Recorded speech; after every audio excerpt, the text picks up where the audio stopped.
பார்த்தா இன்னும் போரிட மனம் எண்ணவில்லையா?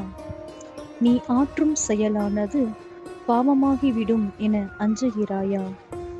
இதுவரை சாங்கிய யோகம் மூலம் ஆத்மாவின் தன்மையை பற்றி விளக்கினேன்.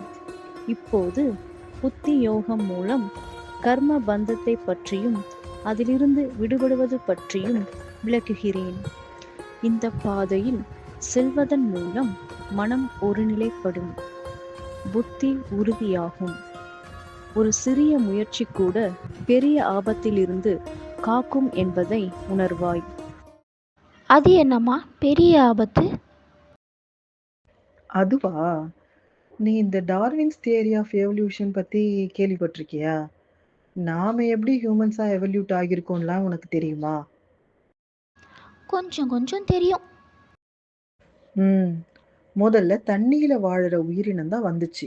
அப்புறம் தண்ணி மண்ணுன்னு சேர்ந்து வாழுறது, அப்புறம் தரையில மட்டும் வாழுறதுன்னு கடைசியா ஹியூமன் ஃபார்முக்கு வந்து நிற்கும். அதுல இன மாறுபாடு, இன உற்பத்தி, மரபுரிமை, வலிமையானது தான் வாழும்னு நிறைய கோட்பாடெல்லாம் இருக்கு. இதுதான் டார்வின்ஸ் தியரி. இதை நீ வேறு ஒரு இடத்துல கூட பார்த்துருப்பியே. எங்க சொல்லு பார்ப்போம்.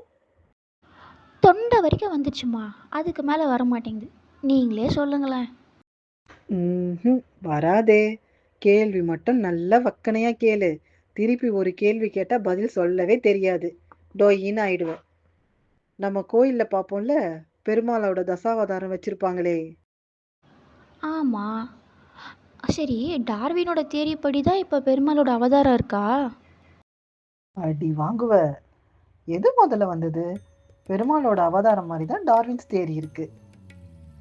சரி, நம்ம டைவர்ட் ஆகி போகிறோம். அந்த பெரிய ஆபத்து அதை ஃபஸ்ட்டு என்னன்னு சொல்லுங்க. ஏதாச்சும் எர்த் குவாக் சுனாமி அந்த மாதிரியா? அதெல்லாம் இல்லை. நாம இத்தனை பிறவி எடுத்து எவல்யூட் ஆகி நமக்கு மனித பிறவி கிடைச்சிருக்கு. இப்போ நாம மறுபடியும் ரிவர்ஸ்ல போயிட்டோம்னா? நான் என்ன, நாயா பூனையா பிறந்து ஜாலியாக இருக்கலாம்.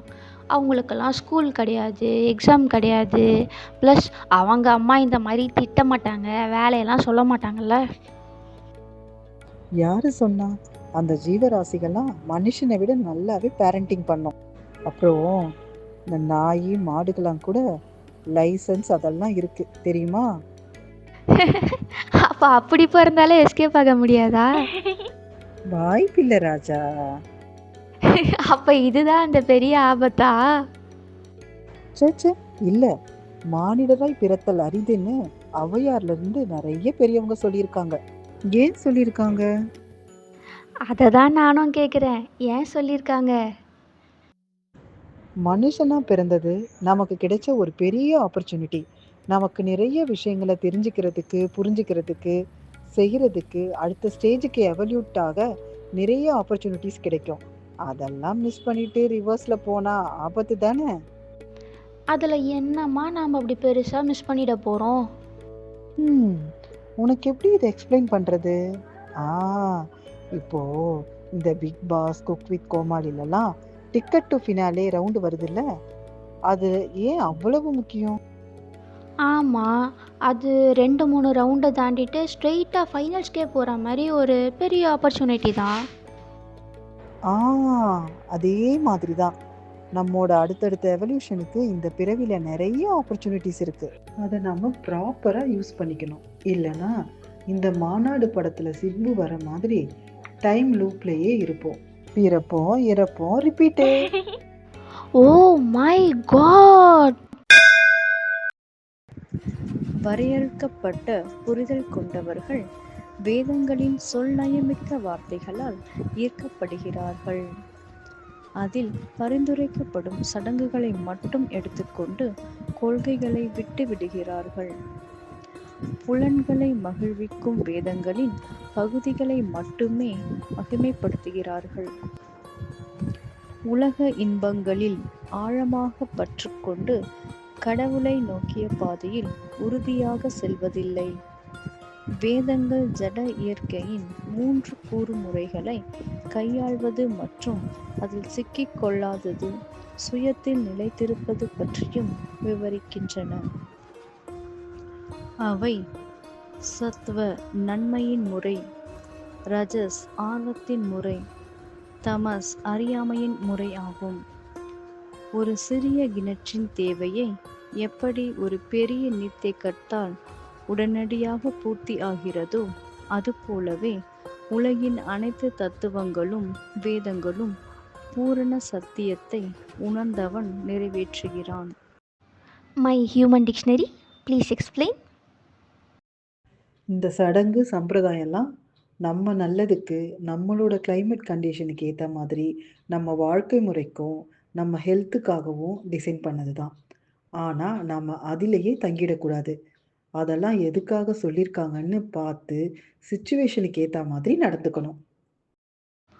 கொஞ்சம் எனக்கு புரியுற மாதிரி சொல்லுங்களேன். நாம் ஊருக்கு போவோம்ல, ஆமாம், லீவுக்கு போவோமே. எப்படி போவோம்? எப்படி போவோன்னா, இங்கேருந்து கிளம்பி ஷேர் ஆட்டோவில் போவோம்.